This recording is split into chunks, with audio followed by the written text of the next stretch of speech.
সে তো তৃণমূলের নেতা, বিজেপি বলছিল যাতে পালিয়ে যায়। বিজেপির নাম বললে জনগণ ছেড়ে দিবে, আর জনগণের রাস্তাটা বিজেপির উপরে আছে। ওই জন্য তৃণমূল নেতা বাঁচার জন্য বিজেপির নাম বলছে। রূপা গাঙ্গুলি মহোদয় একজন লড়াকু নেত্রী, তিনি সারা রাত্রি ধরে থানায় ধর্ণা দিয়েছেন, অবস্থান করেছেন, প্রতিবাদ করেছেন গণতান্ত্রিকভাবে, শান্তিপূর্ণভাবে।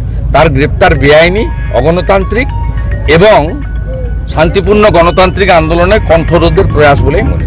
আপনাকে কয়েকজন ছেলে বললো আপনি রাজনীতি করতে এসেছেন। কয়েকজন ছেলে না, কিছুই বলেনি। একজন ছেলে জানতে চেয়েছিল তৃণমূলের পঞ্চায়েতের হাজবেন্ড, আমি চিনি, ওর বউ এখানকার পঞ্চায়েত, ছাপ্পা মারা পঞ্চায়েত। আমি বলে দিয়েছি ভালো করে যে গ্রামে আগে নলকূপ বসান, জল নেই। গ্রাম পঞ্চায়েত আপনার, পঞ্চায়েত সমিতি আপনার, জেলা পরিষদ আপনার, বিধানসভা আপনার, লোকসভা আপনার, সব আপনার। আপনারা কি কাণ্ড করেছেন? লোকের তোলা টাকা থেকে 3 লক্ষ টাকা দিয়ে গেছেন। সরকার কি করেছে এখন অবধি? 50 লক্ষ টাকা চেক দেওয়া উচিত বাড়ি প্রতি, তো সরকারের টাকা। প্রথম দিন থেকে ভারতীয় জনতা পার্টির এখানকার কর্মীরা সঙ্গে থেকেছে, দাহ করিয়েছে, পরিবারের পাশে থেকেছে। এবং আমি রাজ্যের বিরোধী দল নেতা, রাজনীতি করি না কোথাও।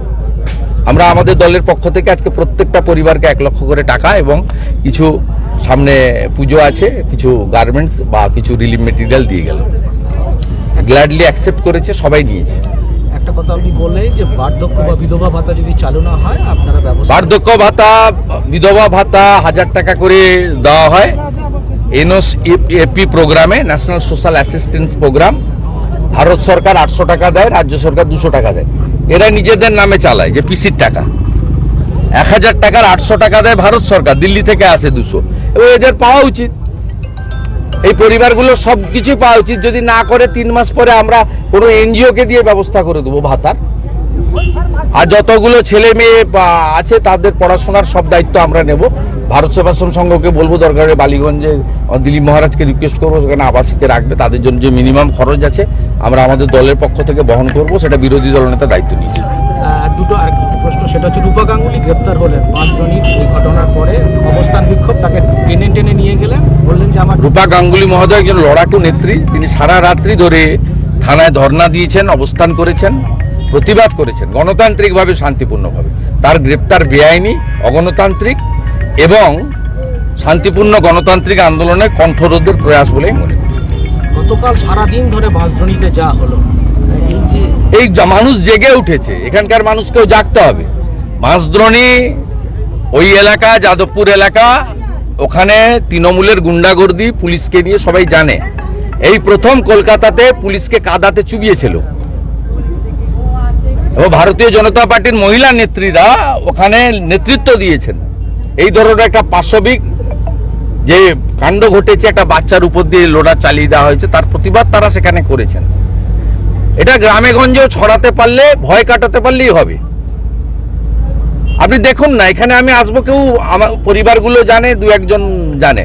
আমরা পতাকা নিয়েও আসিনি, ভোট চাই বলতে আসিনি, জিন্দাবাদ করতেও আসিনি, কাউকে জানাইনি। দেখুন আমাকে ঘিরে এখানে কয়েকশো লোক দাঁড়িয়ে আছে।